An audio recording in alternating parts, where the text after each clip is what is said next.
अनकही असद अली तूर के साथ। जमात के अंदर किन किन लोगों की ये सोच थी कि राहिल शरीफ का एक्सटेंशन दी जाए? तो एक सोच थी कि उनको एक्सटेंशन दी जाए, फील्ड मार्शल का ओहदा दिया जाए। उस वक्त भी फील्ड मार्शल जी ये बात नून लीग में वहाँ ख्वाहिश जी, थी जी अच्छा, लेकिन नून उससे लीग ढूंढ रही होती है आर्मी चीफ जिसको फील्ड मार्शल बना दे। क्या डॉन लीग इतना बड़ा था कि हमारी नेशनल सिक्योरिटी हिल गई थी? मुझे तो आज भी वो स्टोरी बहुत फैसिनेट करती है सीरियल मेडा की। बाजवा साहब ने ये मान भी लिया कि गलती हो। फैसला ये था कि शहबाज साहब प्राइम मिनिस्टर बनेंगे, ठीक है, और जब तक वो आते हैं तो मियां साहब ने कहा ये शायद अब्बासी साहब जो हैं ये प्राइम मिनिस्टर होंगे। तो उन्होंने कहा दुआ करें। मैंने कहा जी एक मिनट ठहर जाएं, अब मेरा तो मशवरा हो नहीं, मैं तो इसके हक में नहीं हूँ। इस बात का 186 MNA हैं पार्टी में, और क्या हम में से कोई भी 10 महीने के लिए प्राइम मिनिस्टर बनने के काबिल नहीं है। जनरल बाजवा से पहली मुलाकात है जी, ओथ ले लिया। बाजवा साहब दफ्तर आए, एक दफ़ा उन्होंने कहा कि हुकूमत डिसॉल्व कर दें। ओके, मियां साहब ने कहा, तो मैंने कहा नहीं ये मुनासिब मौका नहीं। उन्होंने मेरी बात मान ली। एक दफ़ा मैंने कहा जी हुकूमत डिसॉल्व कर दे, मुझे इजाज़त दे दें। उन्होंने कहा नहीं। जब हम वहाँ से उठे तो जनरल बाजवा के एक्सप्रेशन क्या थे आपकी बात सुनते हुए? Was he confronting you या सर फेंक के सुन ली उन्होंने? 7 जनरल बैठे थे, सब बात सुनते थे। उन्होंने देखिए आपका एक रिलेशनशिप बन जाता है। आर्मी चीफ समेत 7 मिलिट्री जनरल्स बैठे हुए हैं और आप उनको 4 4 स्टार और 1 3 स्टार और 2 2 स्टार। 2 2 स्टार। उनमें जनरल फैज़ हमीद भी थे? नहीं अच्छा, नहीं वो नहीं थे। ठीक है। 2 स्टार्स में एक जो आज आर्मी चीफ हैं और एक जो आज चेयरमैन आसिम मुनीर जो उस वक्त DGMI थे जी, और शमशाद अपने साहिर शमशाद ये DGMO थे। फवाद साहब जो सेक्रेटरी थे, प्रिंसिपल सेक्रेटरी, वो इकट्ठे जा रहे थे दफ्तर वापस। तो उन्होंने कहा भाई साहब आपने इलेक्शन नहीं जीतना। और उन्होंने आपको आपका रिजल्ट बता दिया। जी ये 31 मई 2018 को उन्होंने इलेक्शन का रिजल्ट मुझे दे दिया। उन्होंने आपका फॉर्म 47 आपको दे दिया। जी क्योंकि मैं मुल्क का वज़ीर आज़म था 6 हफ्ते पहले, मेरे कागज ही रिजेक्ट हो गए। मुझे इलेक्शन की रात 2-3 दफ़ा फोन किसका? इस नंबर पे कॉल कर। ये फोन किसका था? अरे कि बाजवा साहब को इस नंबर पे कॉल कर। फोन किसी सिविल शख्सियत का? नहीं वो नवंबर 2018 में जब पीस पार्टी गवर्नमेंट आ गई, ये PTI गवर्नमेंट आ गई थी, तो मुझे मैसेज आया कि बाजवा साहब मिलना चाहते हैं। वो शायद मेरी उनसे पहली मुलाकात थी। जनरल फैज़ हमीद जी, मेरे घर आए लेने के लिए। उसमें DGC थे मेरे ख्याल में। जी जनरल बाजवा ने ज़्यादा अपनी इस्लाही हुई हुकूमत को डिफेंड किया है, जनरल फैज़ हमीद ने अपनी बनाई हुई हुकूमत को डिफेंड किया। हमने जो उनको सिनारियो पेंट किया था कि ये, और मेरा ये ख्याल था कि उसको होने में 1.5-2 साल लगेंगे, इकॉनमी इस हद तक ख़राब हो जाएगी। वो बदकिस्मती से 6 महीने में सब चीज़ें दुरुस्त साबित हुई। जब वहाँ से उठे तो जो गाड़ी खड़ी थी और बरामदा था, तो मैंने वैसा होगा, मेरी बात मेरे को एक तरफ ले गया। वो चुप रहे, उन्होंने कोई बात नहीं। लाइक अंदर से विलिंग थे, अदरवाइज वो कहते कि ये रूमर्स हैं। अस्सलाम नाज़रीन, मैं हूं असद अली तूर अपने पॉडकास्ट के सिलसिले अनकही में, और आज हमारे साथ एक बड़ी शख्सियत हैं, ex prime minister of Pakistan हैं और अब अपनी सियासी जमात अवाम पाकिस्तान के सरबराह भी हैं। हमारे साथ शाहिद खाकान अब्बासी साहब मौजूद हैं। सर बहुत शुक्रिया आपके वक्त का। वैसे मैं जानता हूँ आप उस वज़ा के सियासतदान हैं जो ज़रा रख रखाव रखते हैं, और आप कहते हैं कि जो बात जब आप किसी ओहदे पर होते हैं वो बस वहीं पर ख़त्म हो जाती है, उसको डिस्क्लोज नहीं करना चाहिए। लेकिन मैं इसलिए चाहूँगा कि, और एक रिक्वेस्ट करूँगा, लेकिन still it's your decision, I will respect it, कि जो अवाम आपको वोट देते हैं या जो अवाम जिनके टैक्स से हमारे इदारे चलते हैं, उनको ये मालूम होना चाहिए कि हमारे पावर कॉरिडोर्स में होता क्या है। ये उनका हक है जानना। जी मुझे लगता है you can have a different, ये बिल्कुल ठीक बात है। नहीं, हम देखें, हम पब्लिक प्रॉपर्टी होते हैं। यस, हमें अवाम ने मुंतखब किया है। लेकिन कुछ बातें ज़िंदगी में ऐसी होती हैं जो पॉलिटिक्स के अलावा भी, अगर 2 अफराद के दरमियान हैं और वो कॉन्फिडेंस में बात हुई है, कॉन्फिडेंस में, फिर वो वहीं रहनी चाहिए। और कुछ स्टेट की ऐसी मामलात होते हैं जो आप पब्लिकली बात नहीं कर सकते, उसके अलावा मैं हर बात करने को तैयार हूँ। नहीं वो आई अंडरस्टैंड सर, लाइक जो कोई सिक्योरिटी से रिलेटेड मामलात हैं वगैरह, हम उन पे नहीं जाएंगे। लेकिन एक जो हमारे पॉलिटिशियंस का आपस में और जो पॉलिटिशियंस के साथ हमारे इदारे करते हैं, वो तो अवाम को कम से कम कुछ ना कुछ जानने का हक होना चाहिए कि आप पूछें, आप जो आपकी मर्जी है पूछें। अच्छा, आप प्राइम मिनिस्टर बनते हैं, मियां नवाज शरीफ साहब की डिस्क्वालिफिकेशन के बाद। जी लेकिन हम थोड़ा सा उससे पहले अगर आ जाएं कि वो जो माहौल बना जो आपको एक बड़े ही आप कह लें कि टर्मोइल में थी पाकिस्तान की डेमोक्रेसी भी, पीएमएलएन भी, पॉलिटिक्स भी, और वो आप उस ओहदे तक पहुंचे, क्या माहौल था? क्या बिल्कुल हेड ऑन हो चुकी थी उस वक्त की मिलिट्री एस्टेब्लिशमेंट जनरल बाजवा वाली और पीएमएलएन और ददन प्राइम मिनिस्टर नवाज शरीफ, या आप उस वक्त कोई टॉकिंग टर्म्स थे? नहीं, बिल्कुल टॉकिंग टर्म्स हमेशा होते हैं। असल में ये सारा मसला शुरू हुआ राहील साहब के एक्सटेंशन से। उस वक्त एक सोच थी जमात के अंदर भी और एस्टेब्लिशमेंट के अंदर भी कि ये एक एक्सटेंशन दी जाए राहील शरीफ साहब। राहील शरीफ साहब, मैं सॉरी ये पूछ सकता हूँ, जमात के अंदर किन किन लोगों की ये सोच थी कि राहील शरीफ का एक्सटेंशन दी जाए? वो बात रहने दे, ज़रा मुनासिब नहीं होगी। मैं डायरेक्टली इसी नॉलेज में नहीं रखता, लेकिन मुझे पता था कि हो क्या रहा है। तो इसलिए अब ये समझे तकरीबन सबकी सोच थी, सबकी सोच जो थी। जी। लेकिन मियां नवाज शरीफ साहब ने इस मामले के बिल्कुल शुरू में ही कह दिया था, एक छोटी मीटिंग थी जिसमें 5-6 लोग थे, कि मैं एक्सटेंशन के हक़ में नहीं हूँ, मैं एक्सटेंशन नहीं दूंगा, ओके, ताकि ये इशू ख़त्म हो जाए। लेकिन फिर भी बहरहाल हमारे दोस्त थे जिन्होंने ये समझा कि शायद ये अच्छी बात है। इस्टेब्लिशमेंट में भी ये सोच थी, क्योंकि राहील शरीफ साहब जब चीफ बने हैं तो वो शायद उनका, ये मेरी ज़ाती राय है, उनका वो बैकग्राउंड नहीं था जो चीफ्स का होता है, जो पोजीशन उन्होंने ऑक्यूपाई की हो या ना की हो। लेकिन एज आर्मी चीफ उनको कामयाबी हासिल हुई। वो ऑपरेशन ज़रब ज़रब अज़ब में ये बहुत मुश्किल काम था। कियानी साहब के ज़माने में एक ऑपरेशन हुआ था जिसमें बहुत से हमारे लोग भी शहीद हुए और उसके बाद फिर मामला रुक गया था। तो राहील शरीफ साहब को ये, फिर मैं ये कहूँगा ये मेरी पर्सनल असेसमेंट है, मैं फिर से तो उन्होंने इस चीज़ को हेड ऑन लिया और कामयाबी हासिल की। और ये छोटी कामयाबी नहीं है, ऑफ कोर्स, क्योंकि जी दहशतगर्दी के ख़िलाफ़, और उसी वक्त अमेरिका अपनी पूरी ताकत के साथ मार खा रहा था अफ़गानिस्तान के अंदर। तो एक सोच थी कि उनको एक्सटेंशन दी जाए, फील्ड मार्शल का ओहदा दिया जाए। उस वक्त भी फील्ड मार्शल जी ये बात नून लीग में ख्वाहिश थी जी। अच्छा, लेकिन नून उसपे लीग ढूंढ रही होती है आर्मी चीफ जिसको फील्ड मार्शल बना दे। नहीं ढूंढ नहीं रही होती, ये एक राय होती है। बहरहाल उस पर उस वक्त मियाँ साहब ने एग्री नहीं किया। ओके, दोनों और फिर- सजेशंस पर जी, फील्ड मार्शल और जी फिर वहाँ पर ये जो एक डॉन लीग्स वाला मामला लॉन्च हो गया, एक पनामा गेट का मामला लॉन्च हो गया, और मियाँ साहब को वो मामला चलता रहा। बाजवा साहब आर्मी चीफ बन गए। इसके बाद वो एक अच्छी रिलेशनशिप थी बाजवा साहब की और मियाँ साहब की। उसमें फिर जो बात पैदा हुई वो जो एक कमेटी बनी थी डॉन लीग्स के मामले पे, और मैं एक आपको बात बता दूं, मैं कभी इन मामलों में इन्वॉल्व नहीं हुआ पर्सनली, मैं मिशन से दूर रहता था, लेकिन नॉलेज आपके पास होती है। तो उस कमेटी वैसे सर, एक उस कमेटी से पहले क्या डॉन लीग्स इतना बड़ा था कि हमारी नेशनल सिक्योरिटी हिल गई थी? मुझे तो आज भी वो स्टोरी बहुत फैसिनेट करती है। नहीं, वो बिल्कुल नहीं था, लेकिन उसको बना दिया गया, हुकूमत अंडर प्रेशर आ गई, और मकसद एक्सटेंशन था। नहीं, उस वक्त शायद हुआ हो, लेकिन अब वो बात खत्म हो गई, नए आर्मी चीफ आ गए, लेकिन वो कमेटी थी कि चले उस मामले को हल कैसे करते हैं, क्योंकि एक इंस्टीट्यूशनल मेमोरी होती है एस्टेब्लिशमेंट की।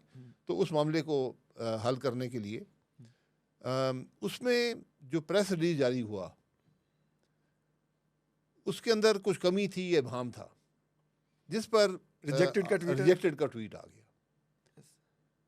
अब ये बहुत बड़ी एम्बैरेसमेंट थी गवर्नमेंट के लिए, और मेरा ख्याल है कि उस वक्त वो एक्सपीरियंस बाजवा साहब का नहीं था। ये अगेन मेरी ज़ाती राय है, उस बात को समझ सकते हैं कि हुआ क्या है, कि आप एक गवर्नमेंट के साथ आप बैठे हैं, एक मकसद हल करना था, और आपने रिजेक्टेड, हुकूमत के फैसले को रिजेक्ट कर दिया। उस वाले के तमाम मामलात उस चीज़ में मौजूद थे, रिजेक्शन की कोई गुंजाइश नहीं थी। यस, परवेज साहब ऑलरेडी रिजाइन कर चुके थे, जी, तारिक फातमी साहब को उसमें हटाया जा रहा था।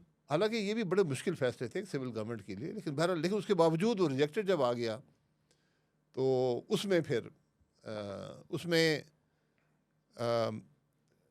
मैं पहली दफ़ा इस मामले में इन्वॉल्व हुआ और मेरी राय ज़ाती तौर पे मेरी ये थी कि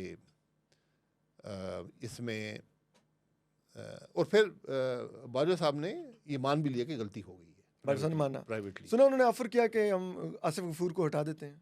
ये मुझे नहीं पता, लेकिन मैंने ये सुना कि उन्होंने प्राइम मिनिस्टर से मुलाकात करके कहा जी हमने ये बिल्कुल गलती हो गई है, और उन्होंने इतराफ़ किया, और इस बात को मेरी नज़र में यहीं पर ख़त्म हो जाना चाहिए था। मैंने यही कहा कि इसको आप अगर इसको आगे बढ़ाएंगे तो फिर आर्मी चीफ जो है वो प्रेशर में आएंगे इस अपने इदारे की तरफ से।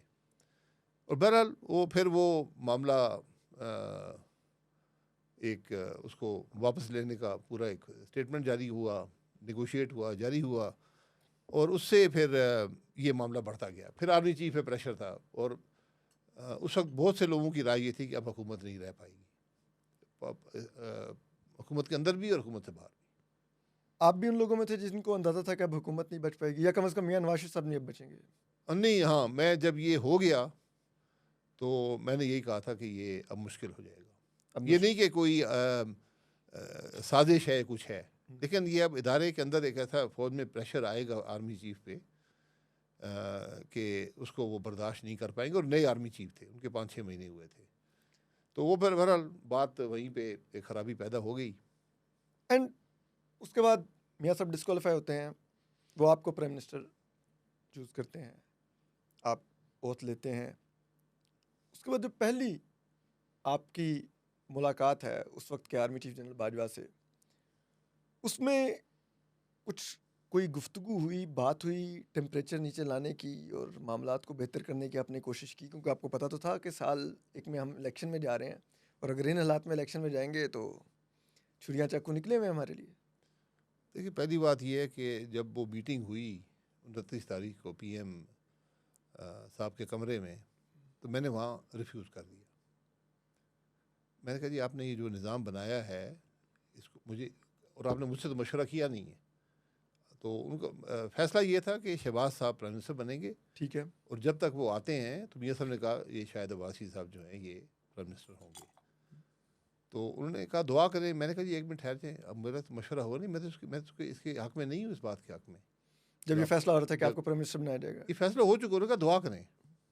उन्होंने कहा कि शहबाज साहब प्राइम मिनिस्टर बनेंगे, जब तक वो पंजाब से आते हैं तो शायद अब्बासी साहब प्राइम मिनिस्टर होंगे, जो 6-8 हफ्ते का अरसा था। तो बहरहाल वो फिर वहाँ पे मियाँ साहब कुछ नाराज़ हो गए, वो उठ के चले गए। फिर दूसरे साथियों ने कहा जी आप क्यों ये बात? मैंने कहा जी इसलिए कह रहा हूँ कि हम इस बात को डिफेंड नहीं कर सकते। 186 MNA हैं पार्टी में, और क्या हम में से कोई भी 10 महीने के लिए प्राइम मिनिस्टर बनने के काबिल नहीं है। अगर फैमिली की बात है तो वहाँ पर हमजा साहब भी MNA थे, सफदर साहब भी। मैं कहा 2 फैमिली मेम्बर्स आपके मौजूद हैं, और इस बात के सारे गवाह जो मुस्लिम लीग की सारी अक्सरियत है। मुझे निसार साहब ने बहुत कहा कि यार आप मियाँ साहब को नाराज़ कर दिया आपने। मैं कही मैं नाराज़गी की बात नहीं, मैं एक हकीकत बयान कर रहा हूँ। तो बहरहाल उससे काफ़ी वहाँ पर लह दे। फिर मियाँ साहब वापस आए, उनने फिर मुझे सब साथियों ने कहा जी अब आप मियाँ साहब को बता दें, तो मैंने सारी बातें मियाँ साहब के सामने फिर कर दी, और मैंने कहा जी अब मैंने बात कर दी है, मैंने हकीकत आपके सामने रख दी, अब आप फैसला कर लें, जो भी आपका फ़ैसला है, हमारे अब लीडर ने। तो बहरहाल उन्होंने मुझे देखा, और वो फैसला मुझे यही नज़र आया उनकी आंखों में कि ये आप ही बनेंगे। 2 हफ्ते की बात नहीं है, 2 महीने की बात नहीं है, ये पूरी टर्म की है। बहरहाल मैं कभी किसी पोजीशन के लिए ना कोशिश की है, ना मेरी ख्वाहिश रही है, लेकिन जहाँ भी मैं गया मैंने वहाँ पर अपना काम किया। तो अब मैंने जनरल बाजवा से पहली मुलाकात है जी, ओथ ले लिया। बाजवा साहब दफ्तर आए प्राइम मिनिस्टर के। मैं दफ्तर बैठता था, बहुत कम हाउस में बैठता था, जी, जी। ना मैं रहता था वहाँ पर, अपने घर रहता आप तो था। इधर F8 में अपने घर जी। रहते थे। तो वो आए, मैंने उनको इज़्ज़त दी, उन्होंने मुझे इज़्ज़त दी। फोटोग्राफर आ गया, कैमरे मैन आ गया। मैंने बाबा साहब से पूछा, मैं कहा आपको फ़ोटो चाहिए? उन्होंने कहा नहीं। मैं कहा मुझे भी नहीं चाहिए, तो हमारा कोई फ़ोटो नहीं है। ठीक कि वो किस कुर्सी पे बैठे, मैं कहाँ बैठा। बहरहाल बात इज़्ज़त की होती है, एक दूसरे की इज़्ज़त करें, क्योंकि इसमें कोई हर्ज नहीं है, ये इसमें कोई शुबा नहीं है कि कम से कम आइन के अंदर आर्मी चीफ जो होता है वो सबॉर्डिनेट होता है To the Prime Minister. Prime minister, in fact to the secretary defence. लेकिन इसका ये मतलब नहीं है कि आप इज्जत ना दे सकें किसी को। फेयर, ठीक है, दैट इज फेयर। तो आपको इज्जत देनी चाहिए। बिल्कुल ठीक है अब सर। मेरा 10 महीने का जो उनके साथ साथ रहा, उस इज्जत में ना उनकी तरफ से ना मेरी तरफ से कभी कमी आई, बल्कि मेरा ख्याल है वो मुझे बहुत ज़्यादा इज्जत देते थे। वो जब चलते होते थे किसी जगह पे, तो फ़ौज का एक सिस्टम है कि जो जूनियर होता है वो शायद बाईं तरफ चलता है या दाईं तरफ, तो वो अगर गलत साइड बोलते तो वो रास्ता चेंज कर लेते थे। मुझे कहते थे कि मैं गलती हो गई, मैं आपके इधर सही जगह पे आ गया हूँ। और जहाँ तक, और मैंने उनसे यही कहा कि हम जब आप मिलना चाहें हम मिल सकते हैं, लेकिन फ़ैसले जो हैं, जो जहाँ पर फ़ौज का असर है या वो चाहते हैं कोई फ़ैसला, वो आपको NSC में लाना पड़ेगा। हम वहाँ पर डिस्कशन करेंगे और NSC मीटिंग जब भी आप चाहेंगे होगी और जितनी लंबी आप चाहें होगी। और हमने 6 से 8 घंटे की भी NSC मीटिंग्स की, और तकरीबन उससे पहले जो 3 प्राइम मिनिस्टर गुजरे थे उनसे ज़्यादा NSC मीटिंग्स इस 10 महीने के अरसे में हुई। तो इसलिए वो रिश्ता बरकरार रहा। नहीं, वो तो एक आपका वर्किंग रिलेशनशिप था जी, बतौर prime minister, chief executive of the state.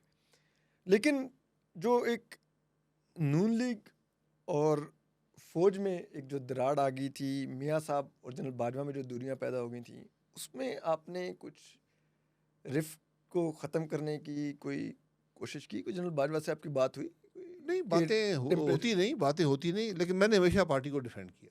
वो मैंने that was the- मैंने उनसे ये कहा कि मैं जनरल बाजवा पार्टी को जी मैंने क्रिटिसाइज करते थे आपसे नहीं मुलाकातों में। क्रिटिसाइज नहीं, उनकी अपनी एक सोच थी कि ये हुआ वो हुआ, ये कर दिया वो कर दिया, मरीन वाज का सेल प्राइम मिनिस्टर ऑफिस में जी ये वो। ये सब चीज़ें। तो मैंने कहा जी ये प्राइम मिनिस्टर की प्रेरोगेटिव होता है, जैसे भी ऑपरेट करे, उसको रिजल्ट आप देखें कि रिजल्ट मिले नहीं मिले। लेकिन उसमें कभी भी कम से कम हमने उस रिलेशनशिप को इफेक्ट नहीं होने दिया। मैंने कहा जी मैं एक जमात का मेंबर हूँ, मुझे जमात ने यहाँ भेजा है, मुझे पाकिस्तान की अवाम ने एज वज़ीर-ए-आज़म मुंतखब नहीं किया था, वो उन्होंने मियाँ साहब को किया था। तो मैं एक जमात का यहाँ पर नुमाइंदा हूँ, मैं ज़ाती तौर पे कोई फ़ैसले नहीं कर सकता। लेकिन मैं आपको ये भी बता दूँ कि सवाए एक दफ़ा के जब मैंने मियाँ साहब की बात नहीं मानी और एक दफ़ा जब उन्होंने मेरी बात नहीं मानी, उसके अलावा हमारा कोई इंटरेक्शन नहीं है। यानी मियाँ साहब ने मुझे कोई डायरेक्शन नहीं दी तुम ये करो या ना करो, ये वो उनकी कौन सी मेहरबानी। बात थी जो आपने मियाँ साहब की नहीं मानी थी?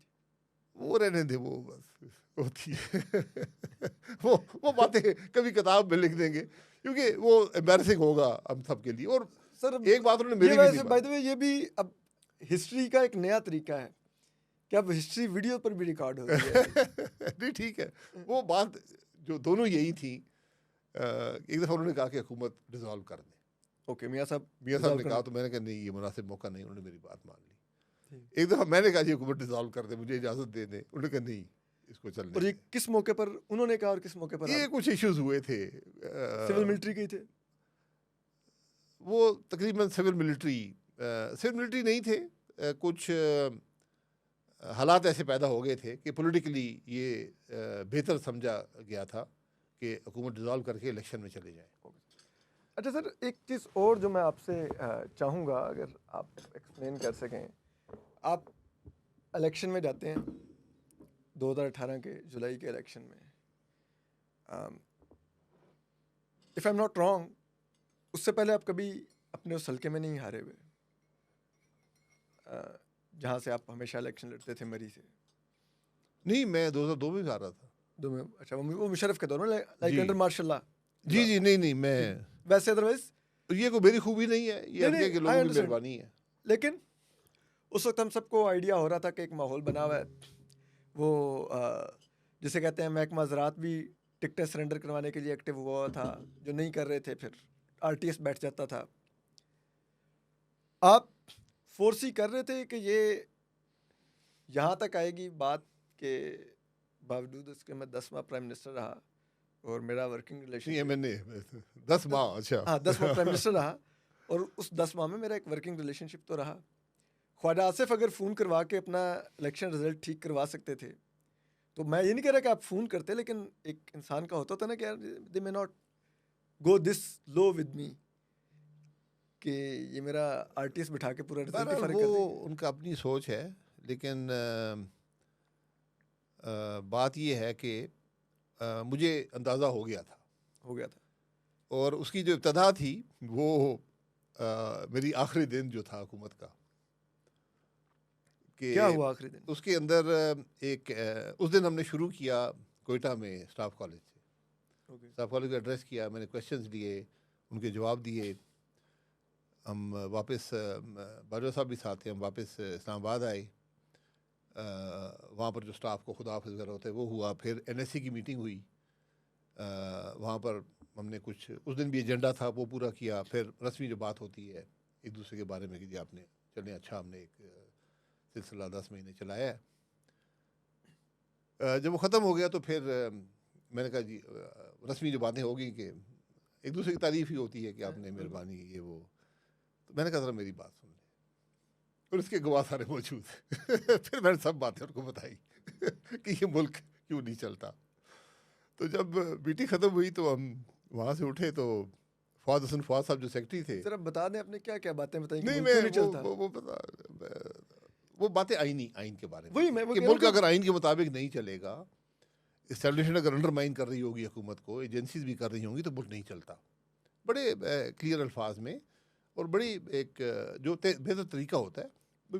जब हम वहाँ से उठे तो बाजवा के एक्सप्रेशन क्या थे आपकी बात सुनते हुए? नहीं, सबने वहाँ देखे, वहाँ सुन ली उन्होंने? 7 जनरल बैठे थे, सब बात सुनते थे। उन्होंने देखिए आपका एक रिलेशनशिप बन जाता है। आर्मी चीफ समेत 7 मिलिट्री जनरल्स बैठे हुए हैं और आप उनको 4 4 स्टार और 1 3 स्टार और 2 2 स्टार। 2 2 स्टार। उनमें जनरल फैज़ हमीद भी थे? नहीं, अच्छा। नहीं वो नहीं थे। ठीक है। 2 स्टार्स में एक जो आज आर्मी चीफ हैं और एक जो आज चेयरमैन आसिम मुनीर जो उस वक्त DGMI थे जी, और शमशाद अपने साहिर शमशाद ये DGMO थे जी। तो और मैंने anybody added anything from there side? नहीं, मैंने बड़े तहम्मुल से मैंने कहा जी ये हमारे इश्यूज हैं, ये सिर्फ आपके बारे में नहीं है, ये अगर हम इन चीज़ों को ठीक नहीं करेंगे तो मुल्क नहीं चलेगा। और वो बातें हैं जो मैं रोज़ टीवी पे भी कह देता हूँ, यानी कोई ऐसी अनोखी बात नहीं थी। जब वहाँ से उठे तो मेरे साथ हमने हाथ बात मिलाया, कोई ऐसी बात नहीं थी। तो वहाँ से मुझे फवाद साहब जो सेक्रेटरी थे, प्रिंसिपल सेक्रेटरी, वो पकड़ने जा रहे थे दफ्तर वापस। तो उन्होंने कहा भाई साहब आपने इलेक्शन नहीं जीतना और उन्होंने आपको आपका रिजल्ट बता दिया? जी, ये 31 मई 2018 को उन्होंने इलेक्शन का रिजल्ट मुझे दे दिया। उन्होंने आपका फॉर्म 47 आपको दे दिया? जी, फॉर्म 47 मिल गया। बहरहाल ये लगा कर मैंने कभी ना उर्दू की ख्वाहिश की है, तो मैंने असूलों पे कायम रहा हूँ। तो मैंने कहा ठीक है, अगर यही सोच है तो कोई बात नहीं। फिर मेरे कागज़ ही रिजेक्ट हो गए। मुझे पार्टी ने 2 हलकों से कहा, आप 2 हलकों से लड़ेंगे, एक इस्लामाबाद से लड़े और एक अपने हलके से लड़े। यहाँ पर इमरान खान साहब लड़ रहे थे, उन्होंने कहा जी उनके ख़िलाफ़ आप इलेक्शन लड़ें। बहरहाल वो तो उन्होंने कहा जी आप, तो मेरे जो अपना हलका था वो कागज़ रिजेक्ट हो गए, कि मुल्क का वज़ीर-ए-आज़म था 6 हफ्ते पहले, मेरे कागज़ ही रिजेक्ट हो गए। और फिर मैं तकरीबन इलेक्शन होता है कोई 6 हफ्ते का, उसमें से इससे भी कम 5 जो टोटल टाइम होता है ना फ्रॉम कैंपेन के लिए, वो शायद 3-4 हफ्ते इतना अरसा होता है। तो मैं इलेक्शन के 17 दिन पहले तक लाहौर हाई कोर्ट में बैठा था। मुझे रोज़ तारीखें मिलती थी, आज आ जाओ, कल आ जाओ, दोपहर को आ जाओ, शाम को आ जाओ। तो कि कागज़ रिजेक्ट हो गए उसकी अपील पे। जो कागज़ रिजेक्ट हुए वो रिटर्निंग अफसर ने नहीं किए, मेरे खिलाफ पिटिशन में जो अपेलेट ट्रिब्यूनल होता है, जो एक जज होता है हाई कोर्ट का, उसने रिजेक्ट किया। और आप वो जजमेंट कभी पढ़ें तो आप हैरान हो जाएंगे कि क्या क्या उस आदमी ने कहा। नहीं सर, मैं इसलिए हैरान नहीं हूँगा क्योंकि मेरा मानना है ऐसे जब मैं गैर आइनी इकदाम देखता हूँ, फैसले पढ़ता हूँ, तो मैं कहता हूँ कि पाकिस्तान कलमे के नाम पे बना था, तो अल्हम्दुलिल्लाह मुस्लिम मेजॉरिटी मुल्क है हमारा, तो यहाँ पर मोजज़ात होते हैं। तो मैं इन चीज़ों को मोजज़ात में काउंट करता हूँ कि ये मुमकिन नहीं थी लेकिन उन्होंने कर दी। ये मोजज़ात नहीं है, जब आप एक अल्लाह को हाजिर नाजिर जानकर हलफ उठाए हो ना आपने, और आप उसको तोड़ने में तैयार हो। सर ये पाकिस्तान में होता जी, तो फिर ये मुल्क नहीं चलेगा।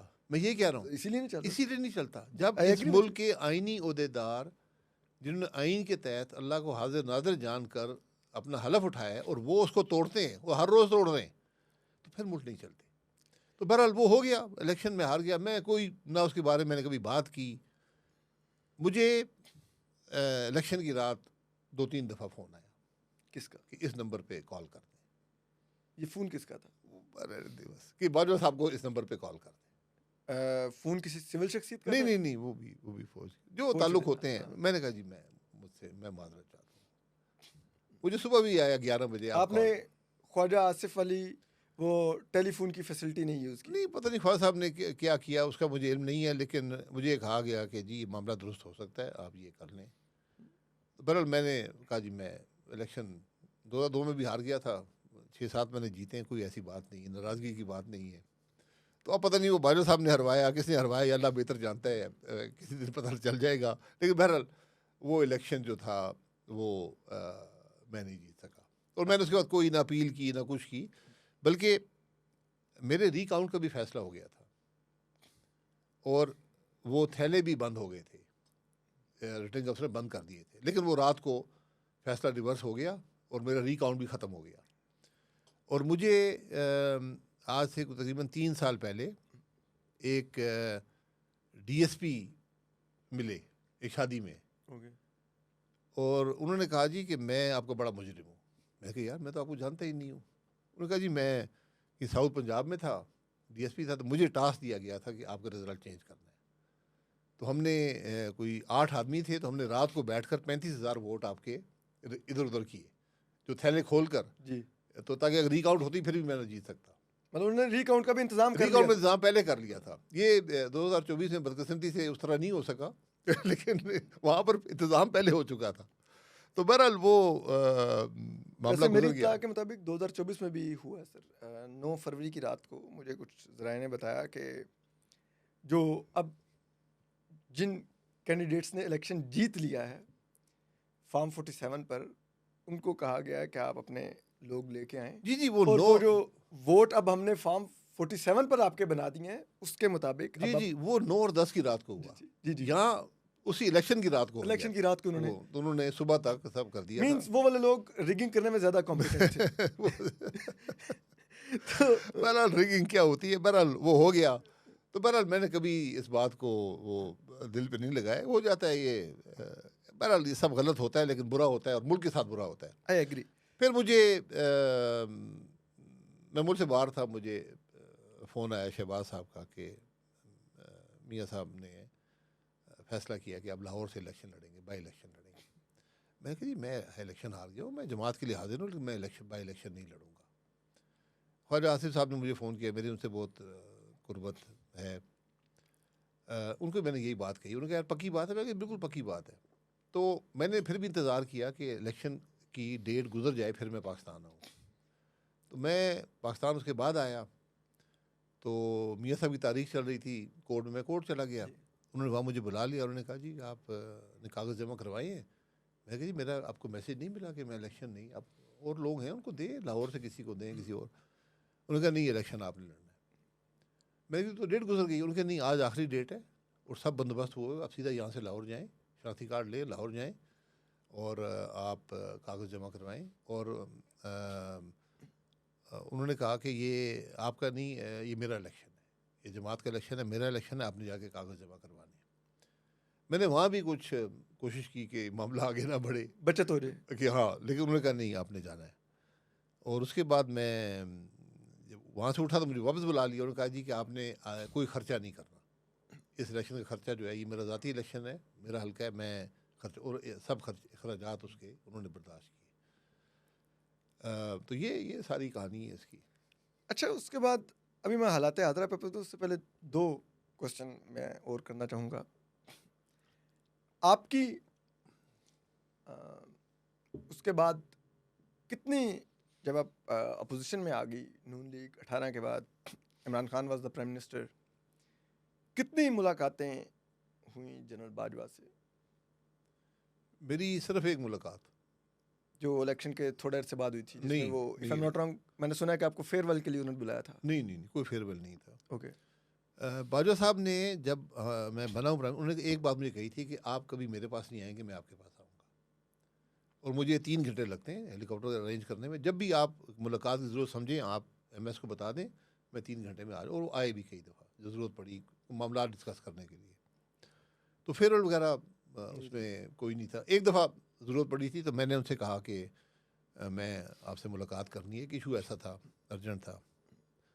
तो उन्होंने कहा नहीं मैं आ जाता हूँ, नहीं मैं कहा मैं ये मेरी ज़रूरत है तो मैं आपकी तरफ आता हूँ। तो फिर उन्होंने उसको ऑफिशियली करेक्ट करने के लिए एक डिनर का बंदोबस्त कर दिया जिसमें हम दोनों ही थे और कोई नहीं था। ओके। तो ये एक मुलाकात ये एज अ प्राइम मिनिस्टर थी। उसके बाद मेरी उनसे Opposition कोई पहले- मुलाकात नहीं है।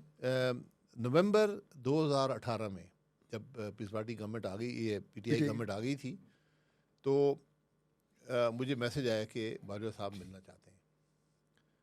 तो मैंने कहा ठीक है। तो मैंने मियाँ साहब से इजाज़त ली। मैं कहा जी उस तरफ मुझसे नहीं, वो ख्वाजा आसिफ साहब और मिफ्ता इस्माइल साहब भी थे। तो मैंने कहा इजाज़त है? ठीक है। उनका ठीक है आप मिल लें। तो हम उनसे मिले तीनों। उसमें जनरल फैज़ हमीद साहब भी थे ओके। और वो शायद मेरी उनसे पहली मुलाकात थी। जनरल फैज़ हमीद जी, साहब से। मेरे वो घर आए लेने के लिए। उसमें डीजीसी थे मेरे ख्याल में। जी। तो आए घर, तो वहाँ से हम इकट्ठे गए तीनों, और वो काफ़ी जनरल लंबी फैज़ हमीद मीटिंग। ने आप लोगों को पिक किया? जी, जनरल फैज़ जनरल हमीद ने फैज़ आप लोगों को हमीद पिक किया? तो कोई रास्ते में उनसे कोई नहीं रास्ते में जो नॉर्मल बातचीत होती है। प्लेजेंट्री एक्सचेंज के जी कैसे जी हैं, खैर जी, नहीं वो बातचीत होती रहती है, हर किस्म की डिस्कशन होती है, हुकूमत कैसी चल रही है, सियासत क्या है, हमारी अपनी सोच थी।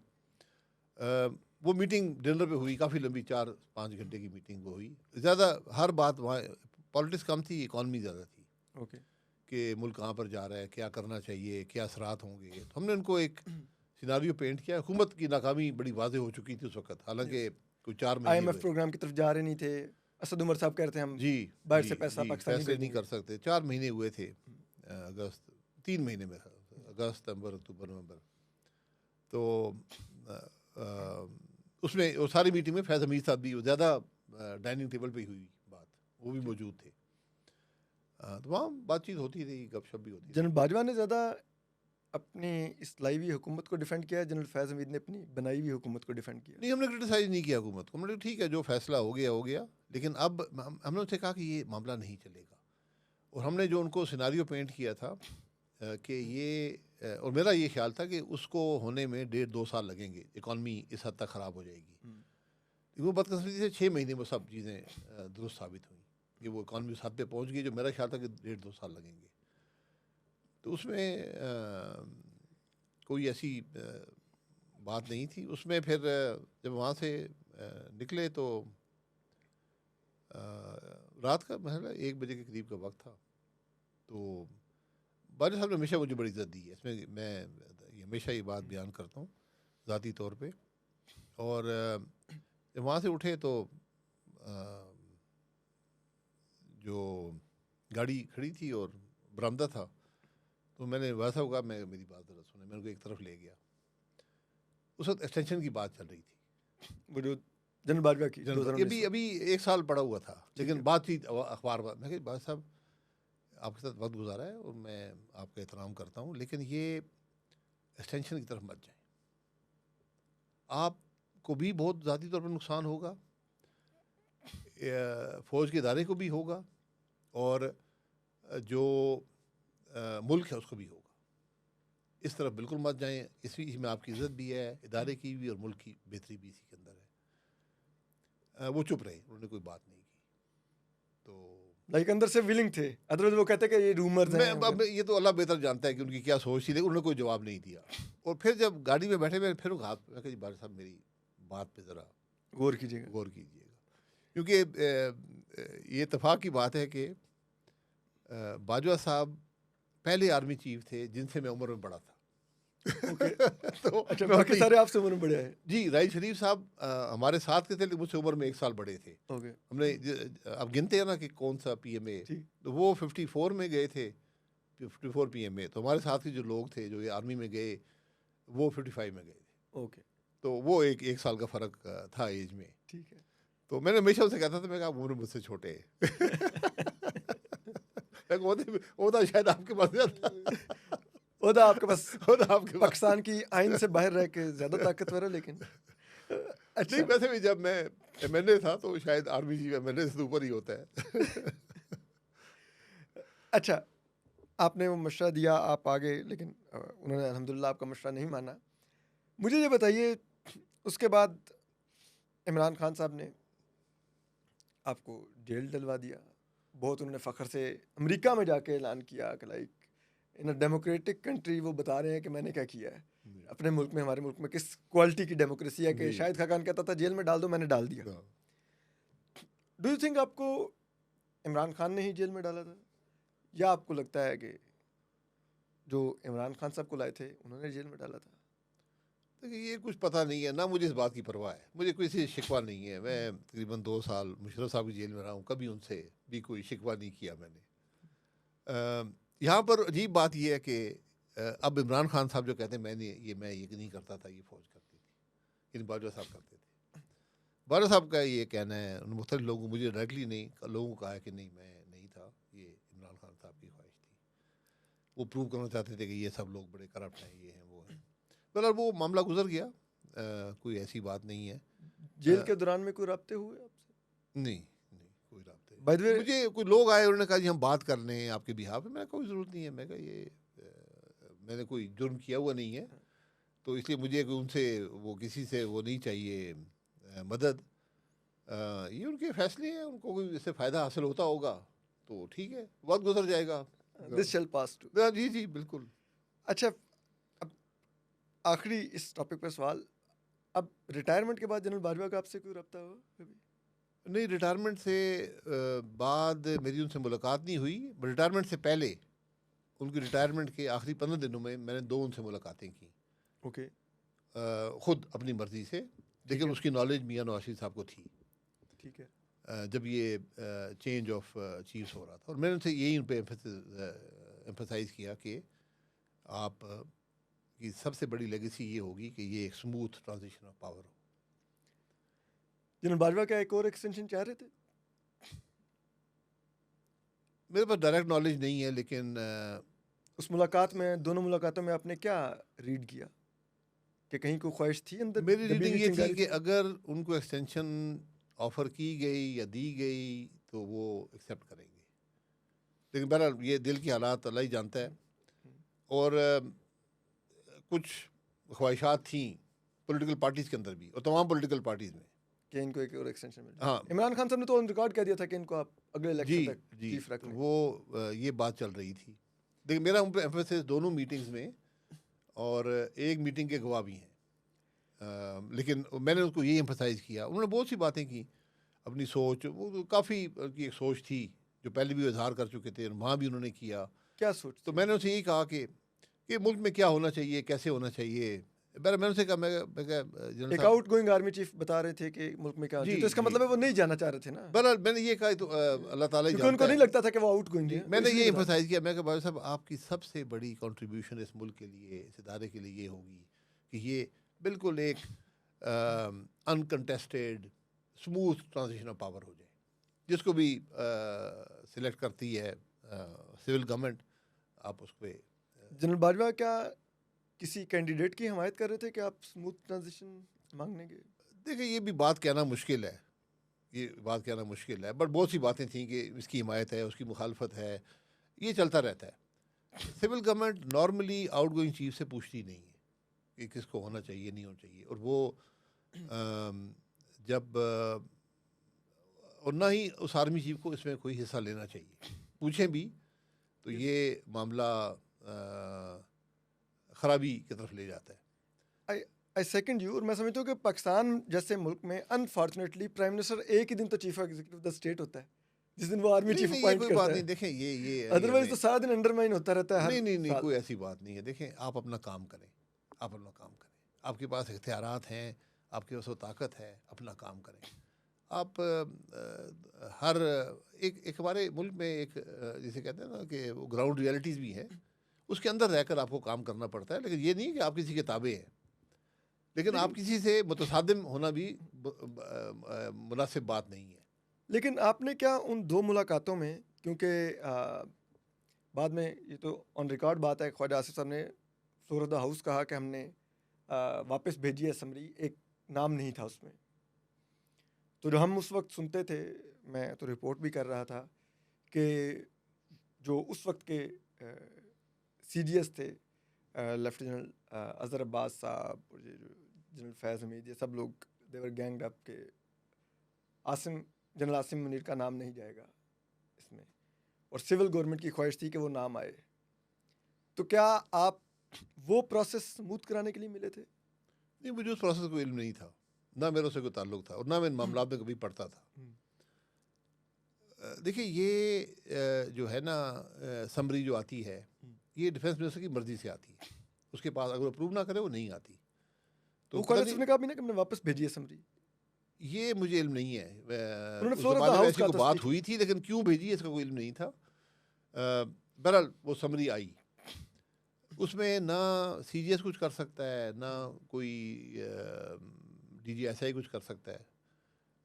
वो आर्मी चीफ का फैसला होता है समरी भेजने का, और वो भी पाबंद होते हैं अपने रूल्स के कि जो लोग भी उस दिन एलिजिबल होंगे प्रमोशन के लिए उनके नाम आपको भेजने पड़ते हैं। तो बहरहाल उसमें बहुत सी बातें चलती हैं, लेकिन कतई नज़र उसके वो प्रोसेस स्मूथली हो गया। तो कम से कम मैंने सिर्फ इसलिए, मेरे कोई और उसमें किसी स्पेसिफिक नाम की बात नहीं, मेरा कोई एंगल नहीं था। मेरा ख्याल था कि आप as a sitting army chief, आपका काम ये है कि इस मामले में कोई कंट्रोवर्सी क्रिएट ना हो, क्योंकि इदारा आपका उससे नुकसान पहुंचेगा और आपके मुल्क को भी नुकसान पहुंचेगा। वैसे कितना अरसा पहले आपको ये मालूमात मिलना शुरू हुई या वाइब आनी शुरू हुई कि मियाँ साहब will prefer army chief field marshal Asim Munir? नहीं, मुझे उन्होंने कभी इस बारे में मुझसे कंसल्ट नहीं किया। उन्होंने इस हद तक मुझसे बहुत कई दफ़ा कंसल्ट किया कि आप बताएं आपके क्या ख्याल में कैसे ये प्रोसेस होना चाहिए, कौन से लोग हैं, कौन से बेहतर हैं। तो मैं जो मेरी राय थी मैं उनको दे दिया करता था, बट वो 1-on-1 वो कोई कंसल्टेशन का प्रोसेस नहीं था। क्या हम कह सकते हैं कि ये शहबाज शरीफ साहब की चॉइस थे या नवाज शरीफ साहब की चॉइस थे? यार ये वही बताएंगे कि किसकी चॉइस थे या नहीं थे, लेकिन फैसले नून लीग में मियाँ नवाज शरीफ साहब ही करते थे। अब आज का मुझे इल्म नहीं है, उस वक्त फैसले उनके होते थे। एक फैसला 9 अप्रैल की नो कॉन्फिडेंस था इमरान खान साहब के खिलाफ 2022। बाय द वे मुझे आज भी उस नो कॉन्फिडेंस से, एक कॉन्स्टिट्यूशनल प्रोसेस है, कोई प्रॉब्लम नहीं है legally, that is a right of opposition, अगर वो चाहे वो कोशिश करके देख ले। लेकिन हमारे मुल्क में हमेशा ऐसी कंट्रोवर्सीज के पीछे कभी छांगा मांगा और कभी कुछ निकल आता है।